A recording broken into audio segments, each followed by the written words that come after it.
नमस्कार, अपना प्रदेश उत्तर प्रदेश में आपके साथ मैं हूं श्वेता त्रिपाठी। आज दोपहर बाद अचानक आई आंधी से दिल्ली एनसीआर में जनजीवन अस्त व्यस्त हो गया है। गाजियाबाद के सैफाबाद में आंधी तूफान से खासा नुकसान हुआ है। राजेंद्र नगर में कई होर्डिंग्स गिर गए हैं। इस दौरान एक शख्स घायल हो गया है। घायल शख्स को अस्पताल में भर्ती करवाया गया है। गाजियाबाद में इसके अलावा भी कई अन्य जगहों पर आंधी तूफान से खासा नुकसान की आशंका जताई जा रही है। तो अचानक एकाएक मौसम ने करवट ली। जहां सुबह तक कड़ी धूप थी, दोपहर होते होते तक मौसम ने अपना मिजाज बदला। आंधी तूफान में ये मिजाज तब्दील हो गया।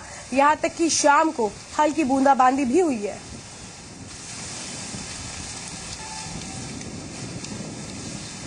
यादराम भारती जी मीडिया संवाददाता हमारे साथ है। यादराम, अचानक इस आंधी तूफान से किस तरह का कितना नुकसान हुआ है?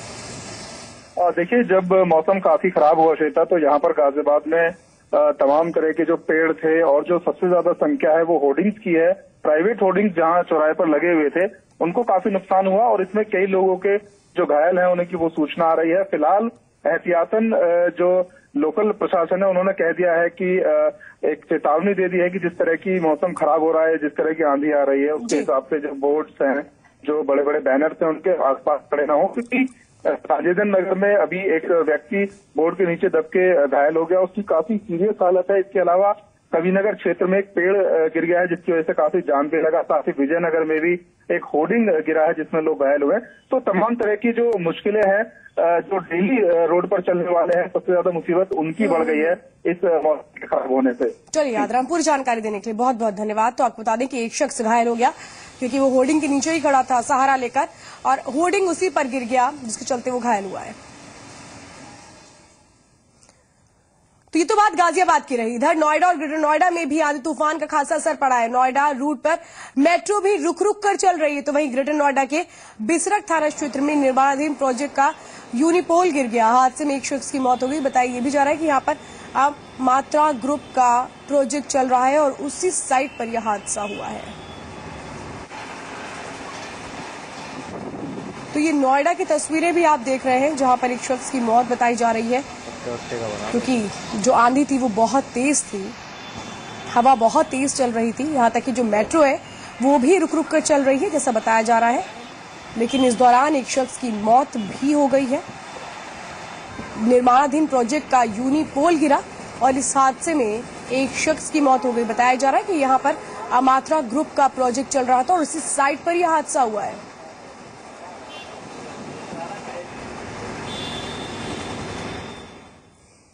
तो इधर आगरा में भी आज तेज आंधी ने लोगों की परेशानियां बढ़ा दिया। अचानक हुए अंधेरे से शाम 4 बजे ही लोगों को गाड़ियों की लाइटें जलानी पड़ी। इसके साथ ही तेज हवाओं से सड़कों पर लगे होर्डिंग्स भी उड़ते नजर आए। सड़क पर चलने वाले लोग इधर उधर छिपते नजर आए।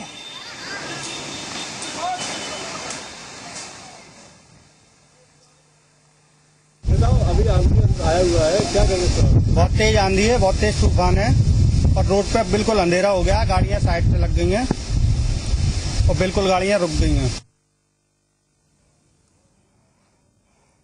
तो जिस तरह से एकाएक मौसम ने करवट ली, इस बात का अंदाजा किसी को भी नहीं था।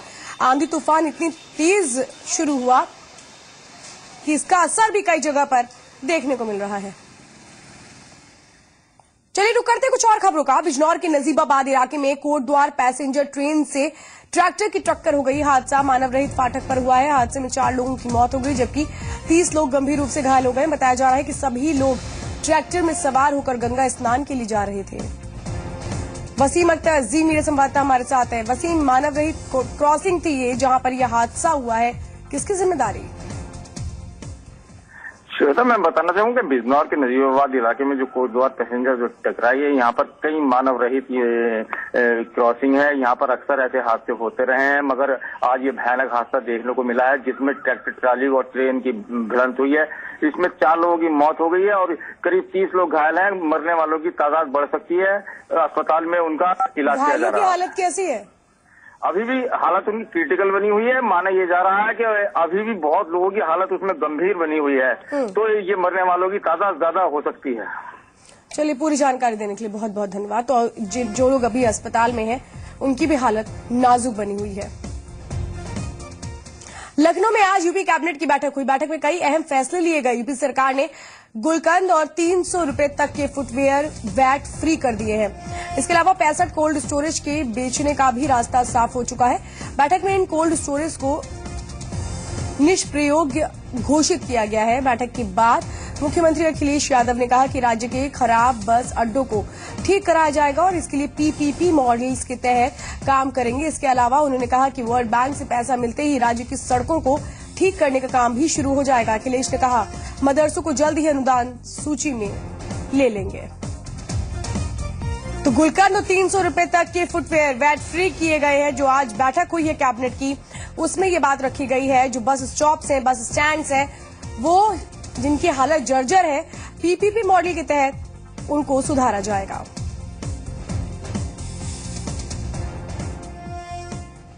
कैबिनेट ने ये फैसला लिया वर्ल्ड बैंक से फंडिंग के लिए कुछ सड़कों को भेजा जा रहा है। तो मैं समझता हूँ वर्ल्ड बैंक से उनका अगर हो जाएगा तो उनको सड़कें बनना भी शुरू हो जाएंगी।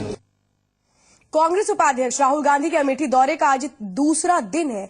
राहुल गांधी ने आज संग्रामपुर के कसारा में सांसद निधि से हुए 44 योजनाओं का सामूहिक लोकार्पण किया। इस दौरान राहुल गांधी ने फूड पार्क के मामले पर एक बार फिर केंद्र की मोदी सरकार पर हमला बोला। राहुल गांधी ने कहा कि केंद्र सरकार ने उनसे बदला लेने के लिए फूड पार्क योजना को रद्द किया है।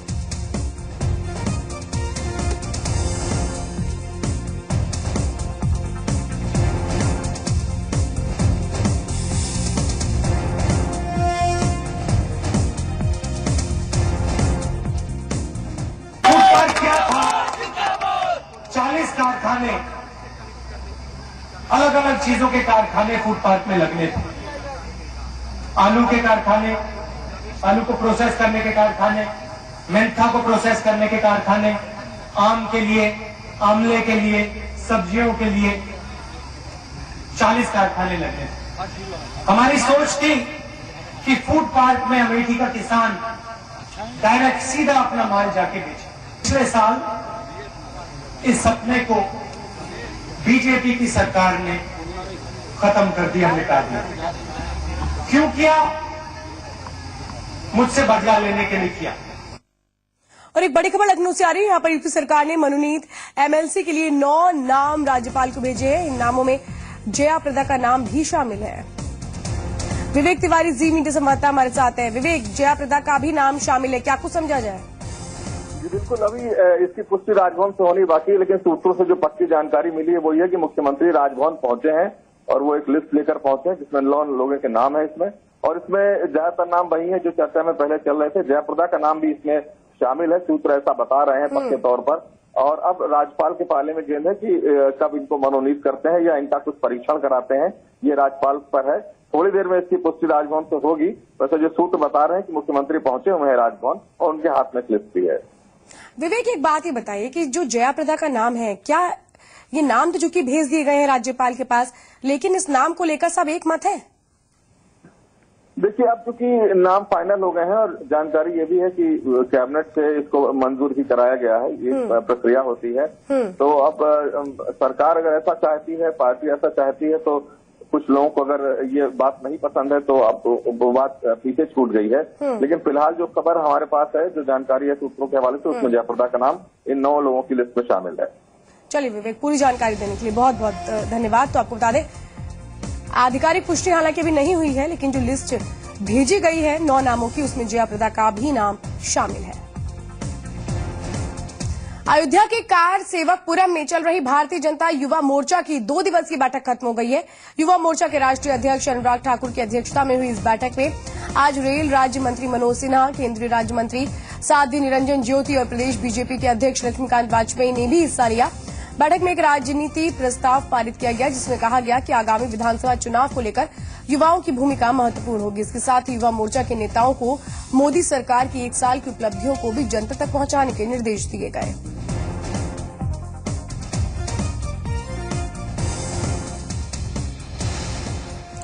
प्रधानमंत्री नरेंद्र मोदी का अपने संसदीय क्षेत्र में चौथा दौरा 28 मई से 5 जून के बीच होगा। ये 3 दिवसीय दौरा 8 केंद्रीय योजनाओं के क्रियान्वयन में आने वाली समस्याओं के निराकरण को लेकर होगा। Trade facility centre ring road में राज्य सरकार के साथ खींचतान और स्वच्छता अभियान की प्रधानमंत्री मोदी समीक्षा करेंगे। इसके साथ ही 571 करोड़ की IPDS के तहत अंडरग्राउंड केबल योजना, 350 करोड़ की लागत से दीनदयाल विद्युतीकरण योजना और BHU के ट्रॉमा सेंटर का प्रधानमंत्री मोदी उद्घाटन करेंगे। इस दौरान प्रधानमंत्री जयपुर में सोलर प्लांट का भी उद्घाटन करने के साथ गंगा घाटों का जायजा भी ले सकते हैं।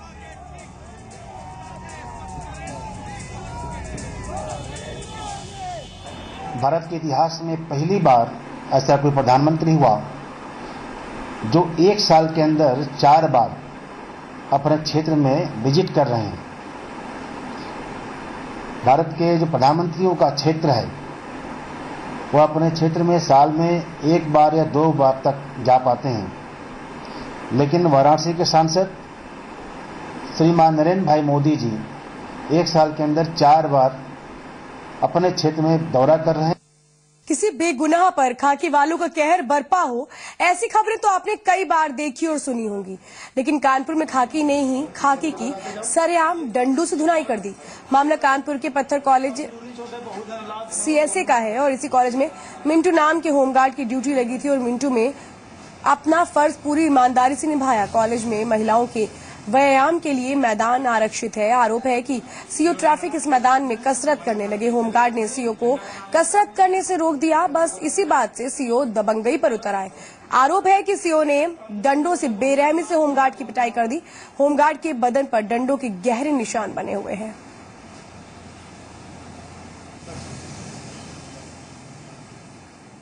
वहाँ ड्यूटी पे थे, हम देखा कि एक जो है अनजान व्यक्ति उधर महिलाओं की तरफ गया और वहाँ पर हुआ करने लगा। हमने उनसे जाके मना किया, हमने यहाँ मत करिए, आप दूसरी जगह जाइए। वो नहीं माने, हम मना करके चले गए झंडा लगाने। झंडा लगा के लौटे तो वो जो है आए, कहते इधर आ तू, क्या है तू, मेरा बिल्ला देखा? होमगार्ड, साले होमगार्ड। बहुत बुरी तरह लातों घूंसों डंडों से मारा, मारते मारते गिरा दिया। बोले साले तुझको मैं जेल भेजूं। तो इधर ललितपुर में पुलिस हिरासत में हुई युवक की मौत के मामले में एसपी के आदेश पर थाना प्रभारी हाकिम सिंह यादव समेत सभी आरोपी पुलिसकर्मियों के खिलाफ हत्या और हत्या के बाद साक्ष्य मिटाने का केस दर्ज किया गया। आरोप है कि केस दर्ज होने के बाद आरोपी पुलिस वाले अब पीड़ित परिवार को धमकी दे रहे हैं। यहाँ के मड़ावरा थाने के बेकसूर युवक को पुलिस ने 2 दिनों तक हिरासत में रखा। यही नहीं, थाना प्रभारी हाकिम सिंह यादव समेत कई पुलिसकर्मियों ने उसके परिजनों के विरोध करने पर उसकी सरेआम जानवरों की तरह पिटाई कर दी और लॉकअप में बंद कर उसे इतना प्रताड़ित किया कि उसकी मौत हो गई। जिसके बाद स्थानीय लोगों के विरोध के बाद कहीं जाकर केस दर्ज हुआ। लेकिन सवाल यही है कि क्या ऐसी पुलिस के भरोसे सूबे की सरकार लोगों की सुरक्षा का दम भरती है? हाकिम सिंह जी जो आरोप लगाए जा रहे हैं, साइकिल वाले की दुकान में पहुंचा मैं, साइकिल वाले की दुकान फैयाद नाम है, उसको बताया कि भाई यहाँ पे कोई डला है।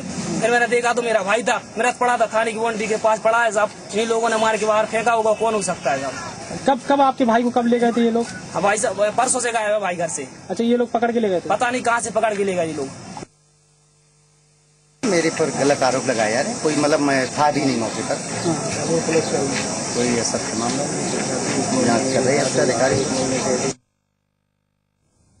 कानून को ताक पर रखकर फैसले करने वाली पंचायतों की रवायत सा एक तरह से ये बन गई है। मेरठ की एक पंचायत ने महिलाओं को लेकर एक ऐसा फरमान जारी किया जिस पर कई सवाल खड़े होते हैं। पंचायत ने महिलाओं के घर से बाहर काम करने पर पाबंदी लगा दी है। फरमान का उल्लंघन करने पर 100 कोड़े मारने और 1 लाख रुपए जुर्माना लगाने का भी ऐलान किया गया। साथ ही जिस परिवार की महिला घर से बाहर काम करेगी उस परिवार का हुक्का पानी भी बंद करने का फरमान सुनाया गया। मामला थाना खरखौदा इलाके के पीपली खेड़ा गांव का है, जहां पंचायत ने ये बेतुका फरमान सुनाया। उधर पुलिस और प्रशासन पंचायत के इस बेतुके फरमान से बेखबर है। मारने की दौड़ बताए। दिल्ली के एक रेस्टोरेंट में एनकाउंटर में मारे गए मनोज वशिष्ठ का आज बागपत में उसके पैतृक गांव में अंतिम संस्कार कर दिया गया। इससे पहले एनकाउंटर के विरोध में बागपत में लोगों ने विरोध प्रदर्शन किया। गुस्साए लोगों ने दिल्ली यमुना हाईवे पर जाम लगा दिया। इस दौरान लोग हंगामा करते हुए गाड़ियों पर भी चढ़ गए। इसके बाद लोगों ने बाजारों में भी मार्च निकाला। प्रदर्शनकारियों ने दिल्ली पुलिस के खिलाफ नारेबाजी की और दिल्ली पुलिस के पुतले भी जलाए। इस प्रदर्शन में छात्र और एसपी नेता भी शामिल हुए।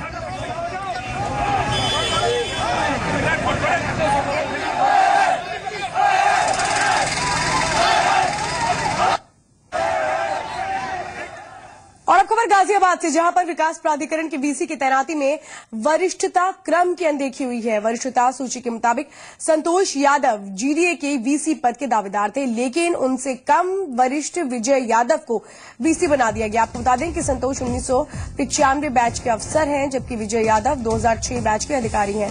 इसके अलावा जीडीए में विजय यादव से वरिष्ठ कई अफसर भी अभी भी मौजूद हैं, लेकिन उनकी अनदेखी करते हुए विवादित अधिकारी विजय यादव को वीसी बना दिया गया। इतना ही नहीं, विजय की तैनाती में कई तकनीकी खामियां भी सामने आई हैं। आपको बता दें कि यादव सिंह के करीबी माने जाने वाले विजय यादव नोएडा प्राधिकरण में एसीओ पद पर तैनात थे।